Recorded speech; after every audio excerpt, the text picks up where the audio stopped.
el PowerPoint.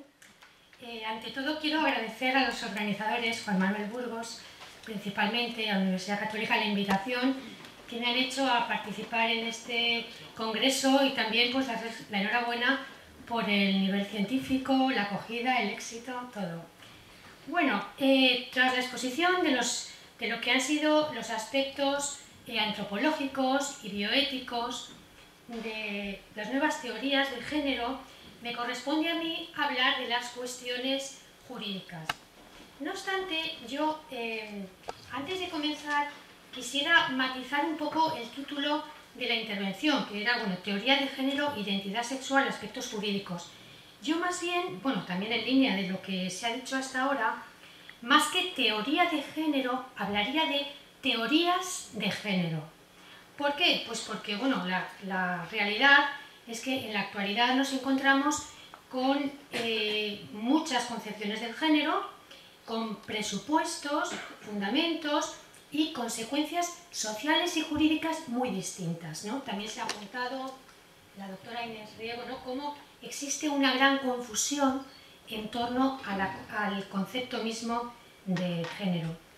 Es cierto que en la actualidad, en nuestro contexto cultural occidental, predomina, o al menos ha salido a la luz, una concepción del género, una teoría del género muy concreta, que es, bueno, lo que se suele denominar ideología de género, que es una concepción reduccionista.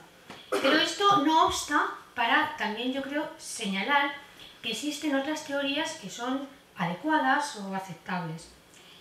Por ello, yo antes de comenzar mi exposición, o más que mi exposición, los aspectos jurídicos, creo importante matizar, por lo menos, o referirme a las dos concepciones de género más importantes en la actualidad. Y así distinguiremos aspectos positivos y aspectos negativos. De acuerdo con ello, el esquema del que pensaba hablarles sería el siguiente. En primer lugar, noción de género, y aquí hablaríamos, en primer lugar, de la visión realista del género, ya se ha apuntado, que se basa en la idea de la complementariedad entre sexo y género.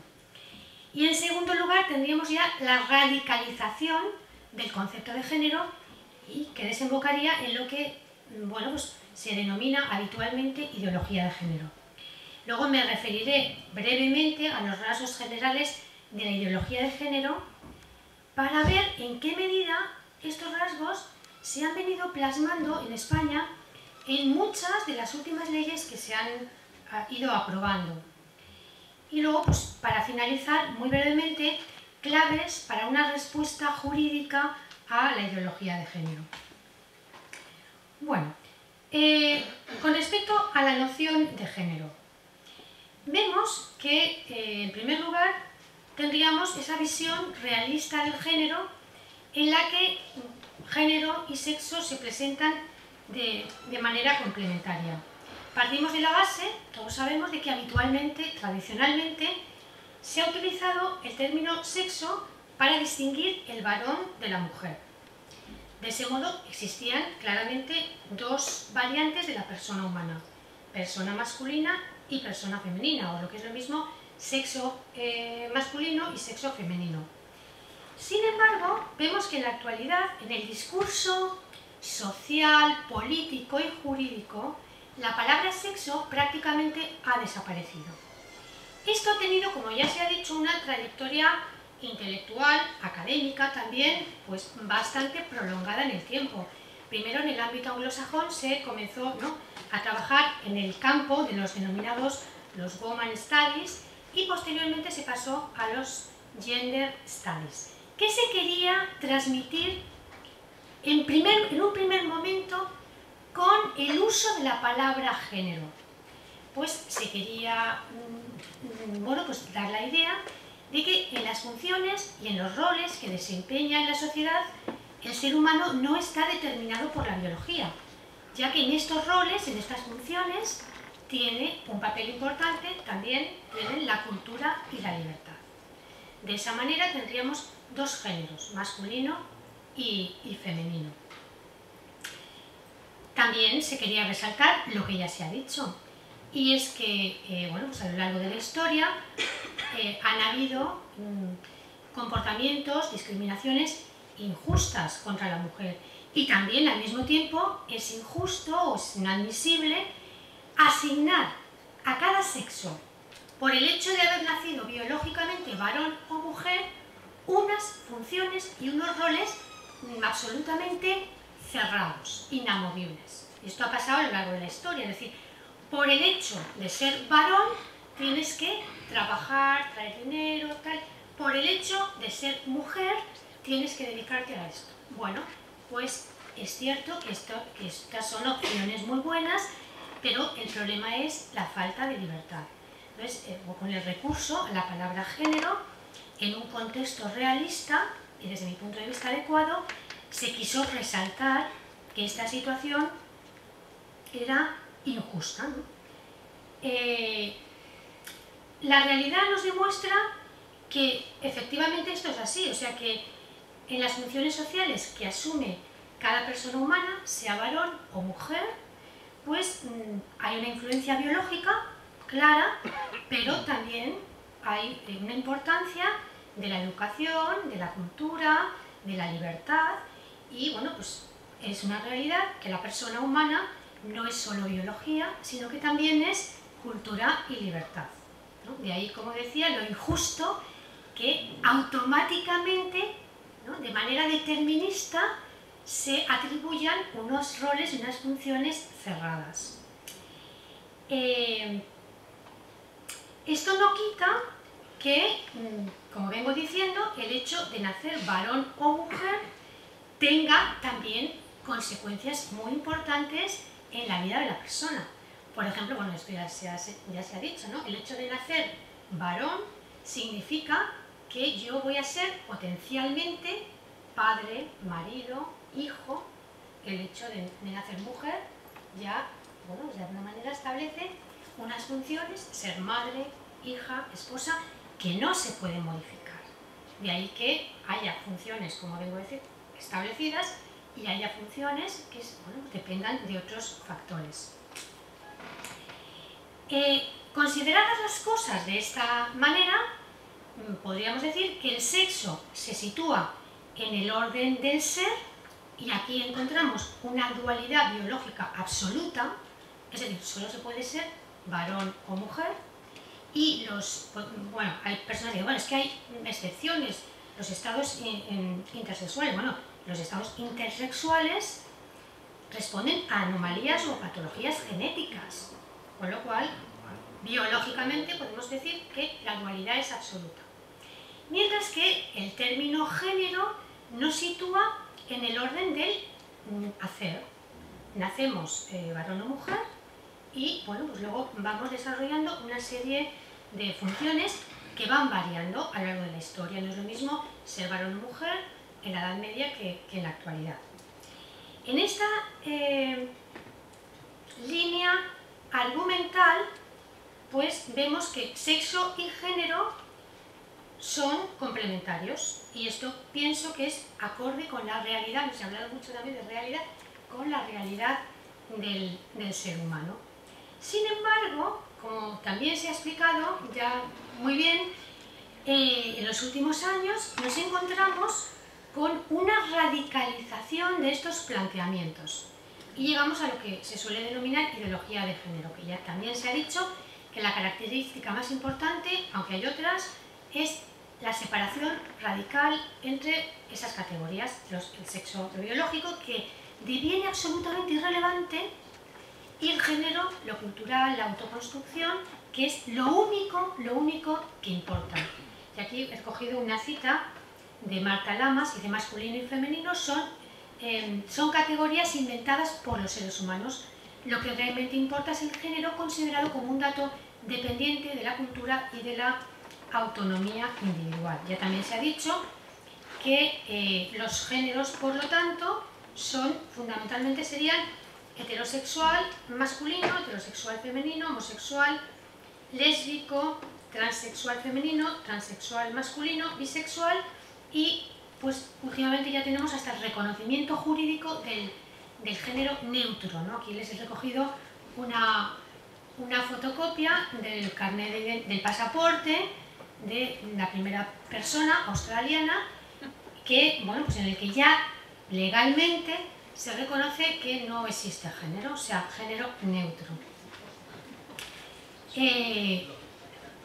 Bueno, aquí tenemos todos los estos, bueno, y por supuesto las distintas Y también aquí tenemos una cita, también se ha mencionado a Judith Butler, en la que se dice que al teorizar que el género es una construcción radicalmente independiente del sexo, el género mismo viene a ser un artificio libre de ataduras.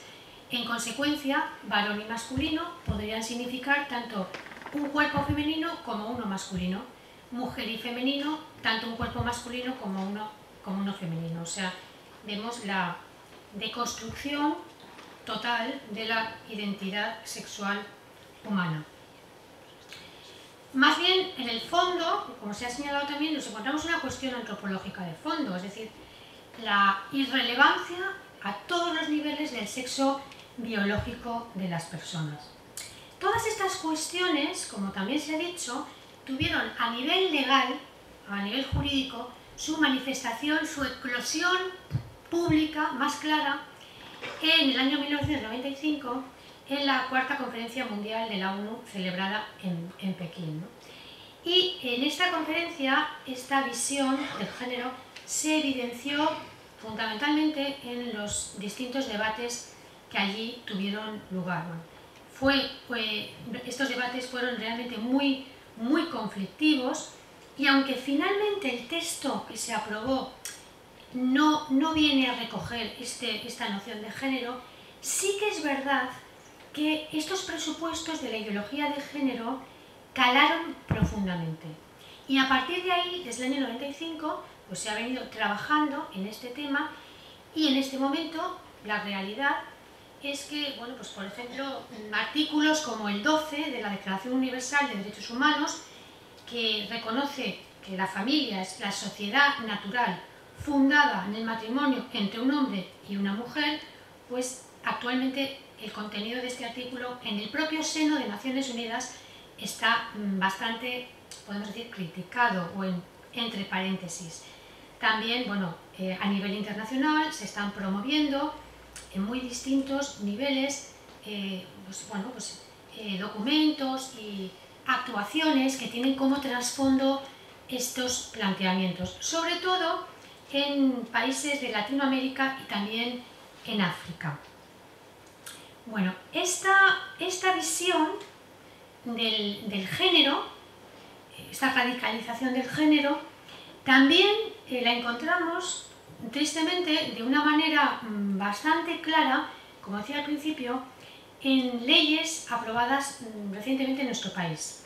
En concreto, pues podemos aquí mencionar, luego me referiré muy brevemente a cada una de ellas, la Ley Orgánica de 2004 de Medidas de Protección Integral contra la Violencia de Género, la Ley 13/2005, por la que se modifica el Código Civil en materia del derecho a contraer matrimonio, la Ley 15/2005, por la que se modifica también el Código Civil en materia de separación y divorcio, la Ley del 2006 de reproducción asistida, la Ley 3/2007 reguladora de la rectificación registral de la mención relativa al sexo de las personas y ya por último la Ley Orgánica 2/2010 de salud sexual y reproductiva y de interrupción voluntaria del embarazo. Lo que voy a hacer ahora es recoger unos rasgos muy concretos de esta ideología de género, de esta visión radicalizada del género, para luego ver cómo estas distintas leyes los van plasmando. Bueno, rasgos generales. Partimos, también se ha mencionado, de la famosa frase de Simone de Beauvoir, ¿no? La mujer no nace, se hace. Por lo tanto, nos encontramos, ya se ha dicho, con una separación radical entre sexo y género. Se pretende, en consecuencia, eliminar de la sociedad los rasgos de masculinidad o feminidad que se consideran, por otro lado, impuestos por la cultura, la historia, la política y el derecho. También se ha señalado que como estos rasgos se entienden, o sea, o la raíz de estos rasgos o estas diferencias está en la biología, de ahí que se derive que el objetivo fundamental es privar de relevancia a la biología. Hace ya unos años, no sé si se acordarán, como que se puso muy de moda lo de no regalar a las niñas muñecas y a los niños juguetes tal, ¿no? Bueno, pues esto que nos puede parecer una tontería, se enmarca en este contexto de decir, hay que eliminar, como todo es cultural, si a la niña le regalamos muñecas, va a querer tener hijos. Por lo tanto, lo que hay que hacer es evitar, ¿no?, ya de raíz todas estas cosas. Segunda característica sería, como también he señalado, igualdad absoluta con rechazo de la trascendencia de cualquier diferencia a nivel cerebral, consecuencia de la diferencia hormonal, y también, bueno, las consecuencias derivadas de todo el sistema hormonal, que tienen muchas repercusiones en el organismo. Tercera característica, presentación, también se ha mencionado, presentación del matrimonio y de la maternidad como el instrumento mediante el cual el varón ha dominado históricamente a la mujer. Por lo tanto, la clave está, para responder a esta situación, la clave está en defender los denominados nuevos derechos humanos. ¿Cuáles son estos, entre comillas, nuevos derechos humanos? Bueno, pues entre otros tendríamos los derechos sexuales y reproductivos. ¿Por qué tanta insistencia en esto? ¿Y por qué tanta insistencia, por ejemplo, en el tema del aborto? Pues es muy claro.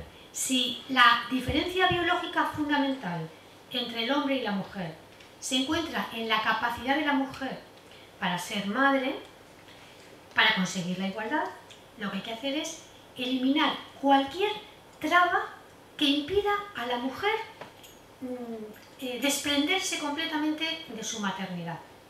Para ser igual que el hombre, si el hombre no tiene que cargar, entre comillas, con lo que supone de molestias, limitaciones, falta de autonomía, la maternidad, pues la mujer tiene que encontrarse en la misma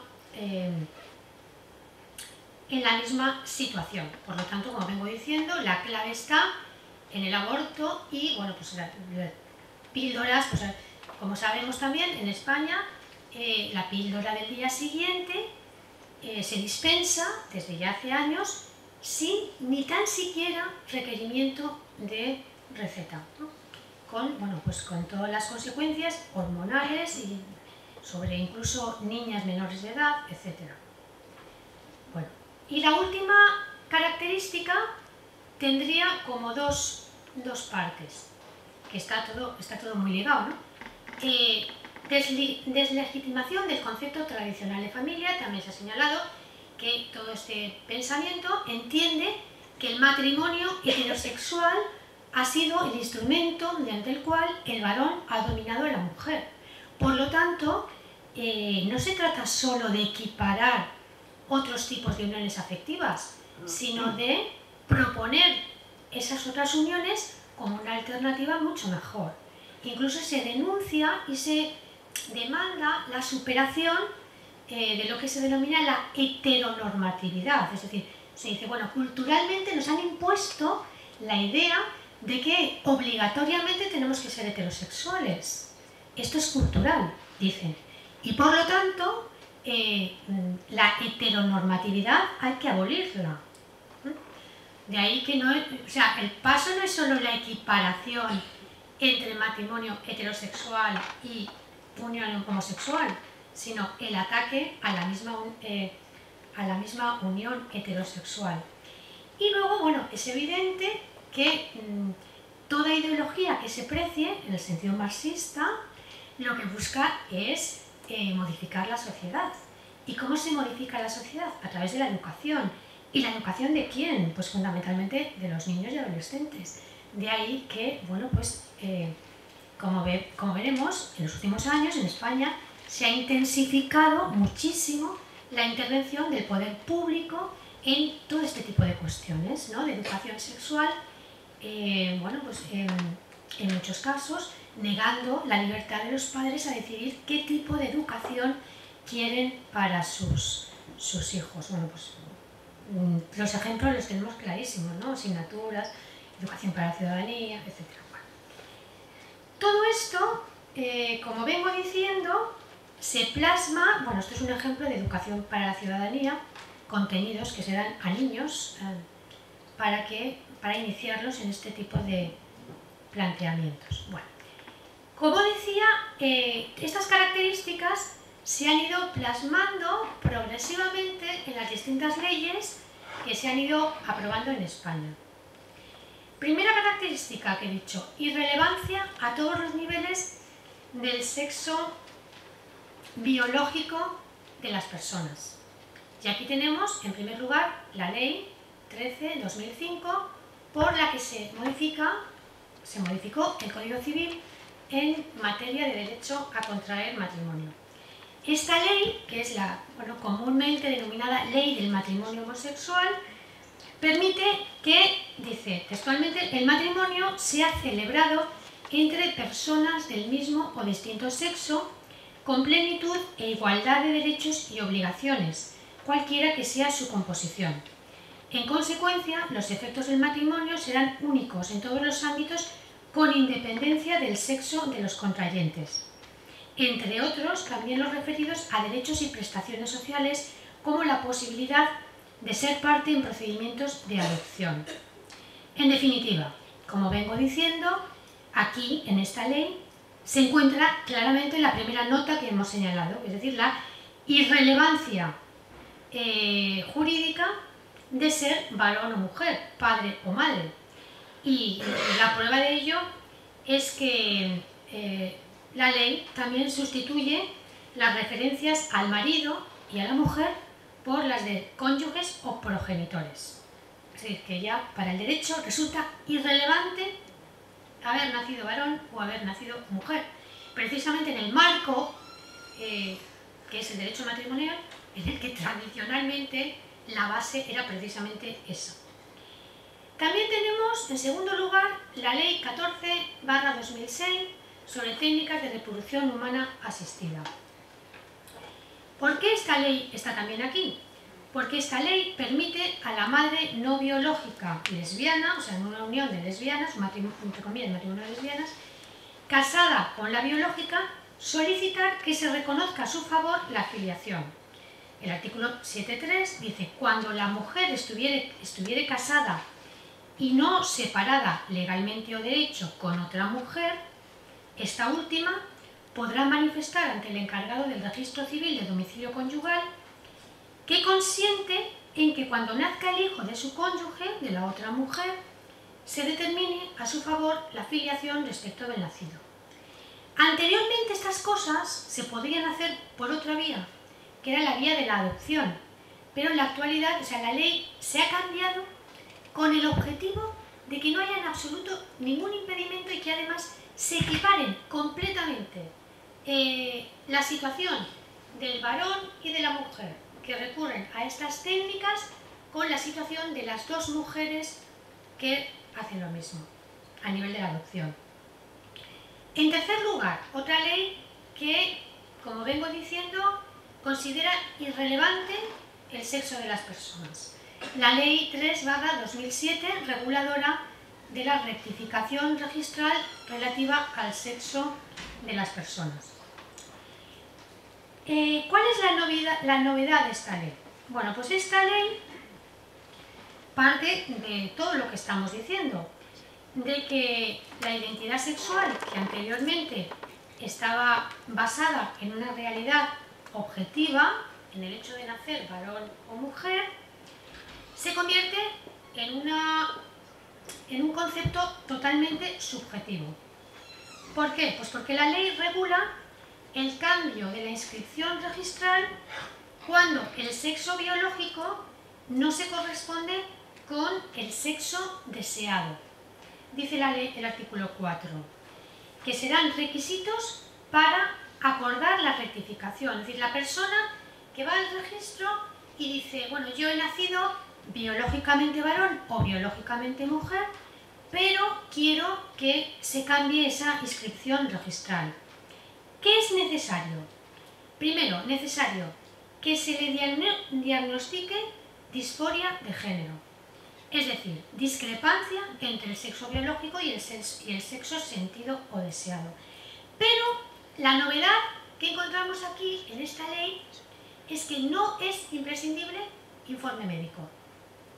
Basta con que un psicólogo lo diagnostique y, o sea, no... Claro, esto es... Bueno, yo no voy a entrar en este tema porque no me corresponde, no soy médico, pero este tema es mucho más complejo, ¿no? Porque, bueno, es evidente que existen muchísimas situaciones en las que, bueno, por una patología, la persona se percibe a sí misma de manera contraria a la realidad. Por ejemplo, la anorexia. Y esto es una patología. Una persona se percibe gorda cuando está delgada. Entonces, esto es un tema muy complejo. Y simplemente, o sea, lo que este informe psicológico, que no, como digo, no es necesario que sea hecho por un médico, y luego hay que tratar a esta persona para que psicológicamente se vaya acoplando a su nueva identidad de género.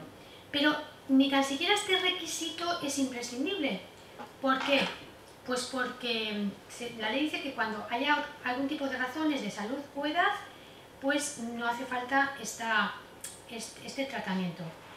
Y otra novedad de la ley, es que no requiere cirugía de reasignación de sexo. Es decir, anteriormente, para cambiar la inscripción en el registro, varón o mujer, era necesario que se hiciera una operación de cambio de sexo. En la actualidad, no. Por lo tanto, una persona puede ser biológicamente varón y constar a nivel legal como mujer. De aquí se deriva que, por ejemplo, o puede ser una mujer que legalmente conste como varón. De aquí se deriva la posibilidad de que una persona que legalmente, en documento nacional de identidad, todos los efectos, pasaporte, sea varón, se pueda quedar embarazada, porque en realidad es una mujer, con todos los problemas legales, para los hijos, en fin, que todo esto, como pueden ver, aquí el aspecto subjetivo prima absolutamente sobre la realidad objetiva de la persona. Bueno, segunda característica, hemos dicho, negación de cualquier diferencia natural, biológica, psicológica, etc., entre los sexos. Y aquí podemos mencionar pues, la Ley Orgánica 1/2004 de medidas de protección integral contra la violencia de género y la Ley Orgánica 3/2007 del 22 de marzo para la igualdad efectiva de hombres y mujeres. Quiero señalar que estas dos leyes tienen aspectos muy positivos. O sea, yo estoy aquí insistiendo en los rasgos de la ideología de género presentes en las leyes. No obstante, estas dos leyes tienen que, desde luego no me da tiempo, no sé cómo voy de tiempo, sí, no me da tiempo a exponer aquí los aspectos positivos de estas leyes, solamente voy a mencionar pues, los rasgos de lo que estamos diciendo, ¿no? La ideología de género. Con respecto a la primera ley, aparece el objetivo que estamos señalando, ¿no? El conseguir una igualdad absoluta entre varón y mujer. Esto puede parecer contradictorio, ¿no?, con la idea que tenemos de esta ley de protección integral contra la violencia de género, que en su base lo que pretende es, bueno, pues algo muy loable, ¿no?, por supuestísimo, evitar que las mujeres padezcan este tipo de violencia, agresiones absolutamente injustificables. Pero si uno se lee la exposición de motivos de la ley, ve que en el fondo se cuelan también otros elementos. Por ejemplo, se parte de la idea de que el matrimonio tradicional, lo que se ha señalado, es el ámbito en el cual se hace absolutamente patente el conflicto y la lucha histórica entre el varón y la mujer. Se ha señalado también, se ha mencionado a Shulamit Firestone.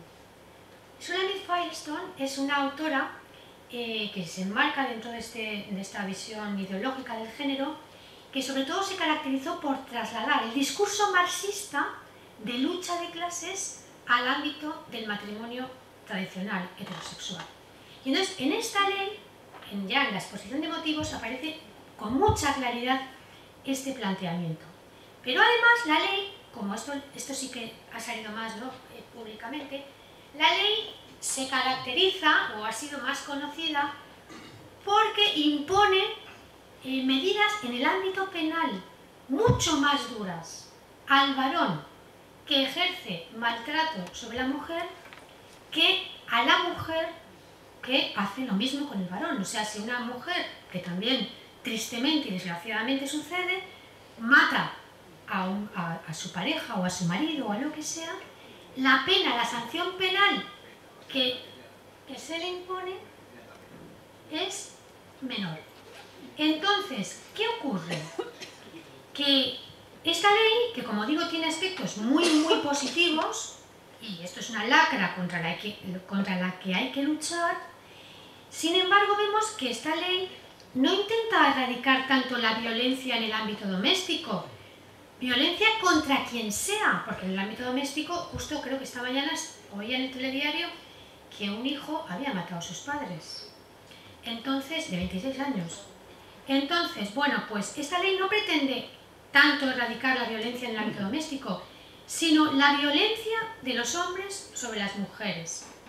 ¿Por qué? Pues porque se parte de la idea de que, como se viene diciendo, los hombres pues, son por naturaleza agresivos contra las mujeres, un discurso de confrontación y, en definitiva, un discurso pues, con esa carga marxista de confrontación, vamos a decir, entre el burgués y el proletariado, pero ahora se traslada al ámbito de la familia. Entonces, se trata de un modo muy peculiar de luchar por la igualdad varón-mujer, porque se recurre a medidas discriminatorias en el ámbito penal, lo cual es muy difícilmente justificable, como los penalistas han señalado. O sea, en el ámbito penal todos debemos ser iguales. Bueno, la ley dice: la violencia de género se manifiesta como el símbolo más brutal de la desigualdad existente en nuestra sociedad entre varón y mujer. Se trata de una violencia que se dirige sobre las mujeres, por el hecho mismo de serlo. Bueno, en fin, como ven, el planteamiento de fondo es este. En conclusión, la ley pretende fomentar la igualdad, pero ¿cómo? Imponiendo sanciones más graves a quienes se supone que históricamente han tenido una posición de poder en el ámbito familiar. O sea, es como penalizar a los varones por esa situación histórica. Por su parte, la segunda, la ley 3/2007 de 22 de marzo para la igualdad efectiva de hombres y mujeres, se propone, entre otros objetivos, conseguir que en el ámbito público, fundamentalmente en el ámbito público, exista una igualdad o paridad prácticamente absoluta entre varones y mujeres. Es decir, por ejemplo, que en los consejos de administración de las empresas, en los partidos políticos, etc., exista esa paridad. ¿Y cómo quiere conseguir este objetivo? Recurriendo de nuevo a lo que se denominan medidas de discriminación positiva. Por ejemplo, imponiendo obligatoriamente estas cuotas.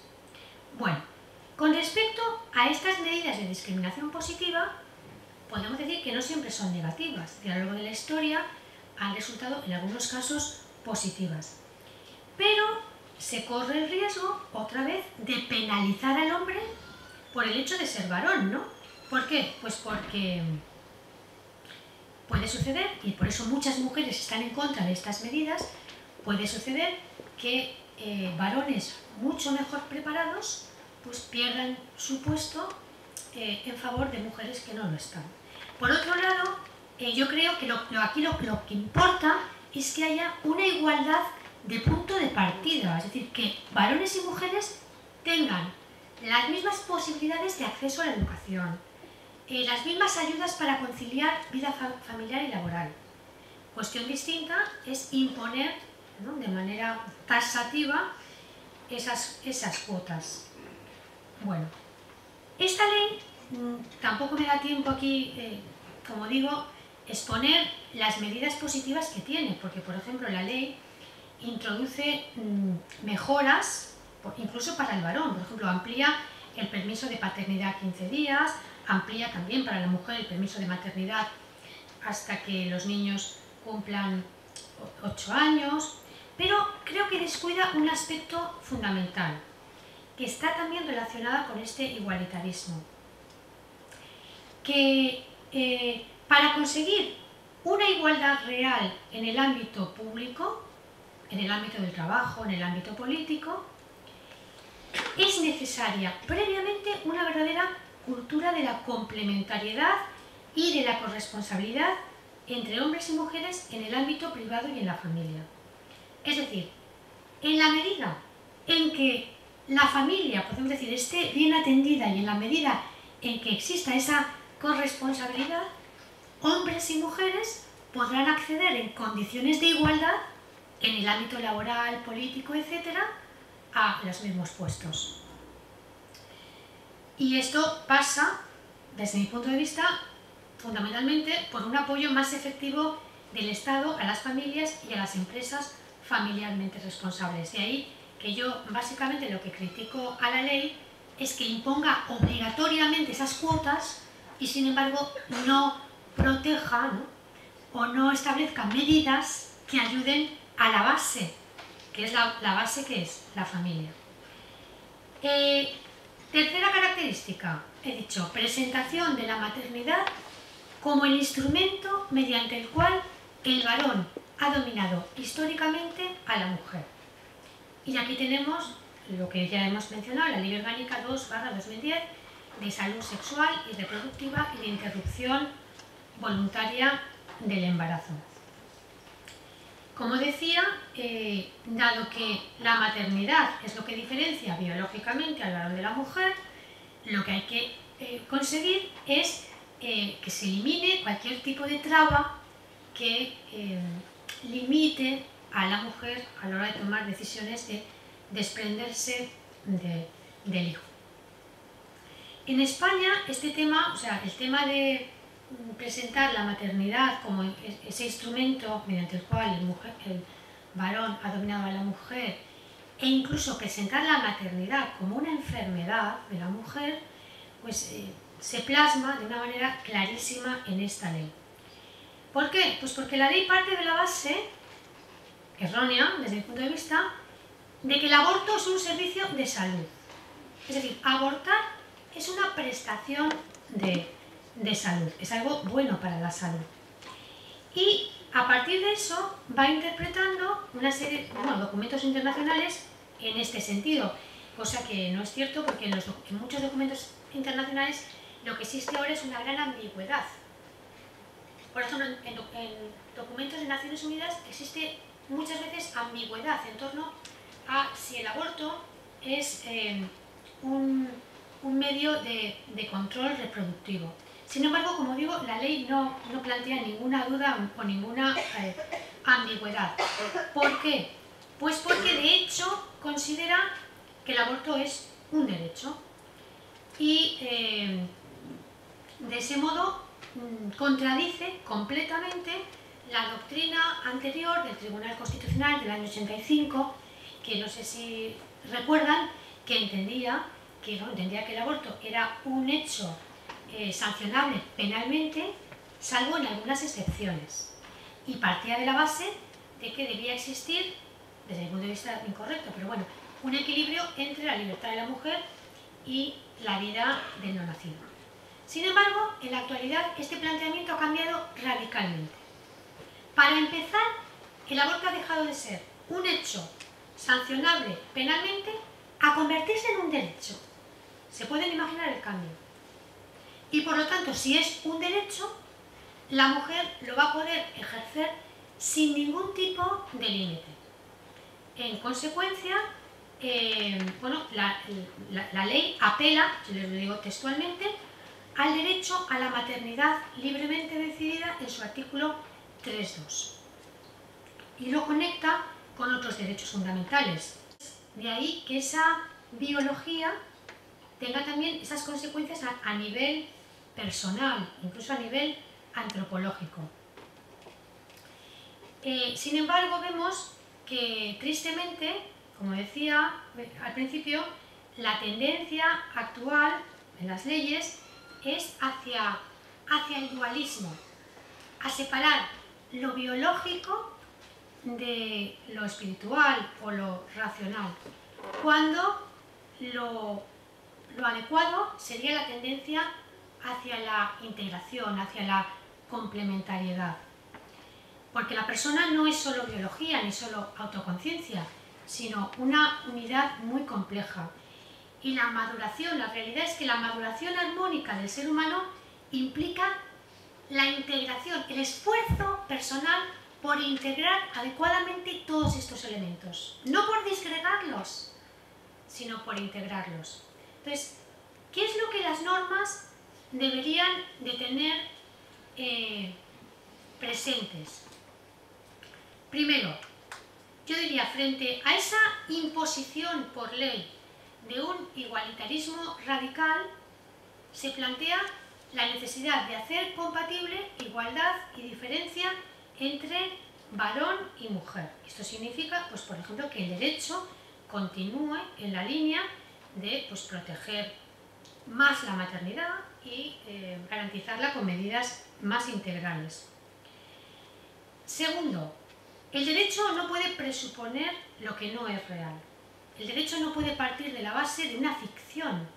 O sea, el sexo y el género no son realidades independientes, sino que están llamadas, como vengo diciendo, a integrarse como partes de una misma identidad sexual. Y esto es lo que debe ser relevante para el derecho. Lo contrario, un sujeto de derecho en el que el sexo no cuenta para nada, esto es una ficción, es una abstracción. En tercer lugar, el derecho debería reconocer la relevancia de la familia para la vida de las personas, tanto para hombres y como para mujeres. La familia heterosexual debería ser considerada el ecosistema natural básico y, por lo tanto, bueno, pues tiene que estar suficientemente protegida. Y ya por último, el derecho debería situar otro tipo de relaciones, relaciones lésbicas, homosexuales, cualquier otro tipo, bueno, porque, por ejemplo, ahora en Canadá y en Estados Unidos se ha levantado el debate sobre lo que son las denominadas uniones poliamor, ¿no? Son uniones totalmente abiertas y se quiere también, o por ejemplo la poligamia, la poliandria, etcétera, todo este tipo de uniones. Bueno, pues son uniones de tipo afectivo, pero que en ningún caso son equiparables o deberían ser equiparables al matrimonio homosexual. ¿Por qué? Porque son realidades muy distintas. Como vengo diciendo, la unión heterosexual es el ecosistema, el hábitat imprescindible para el ser humano. Tener padre y tener madre. Y en esta realidad se basa el hecho de que el poder público debe darles un reconocimiento jurídico distinto. El otro tipo de uniones pues tienen un carácter meramente privado. Nada más, muchas gracias.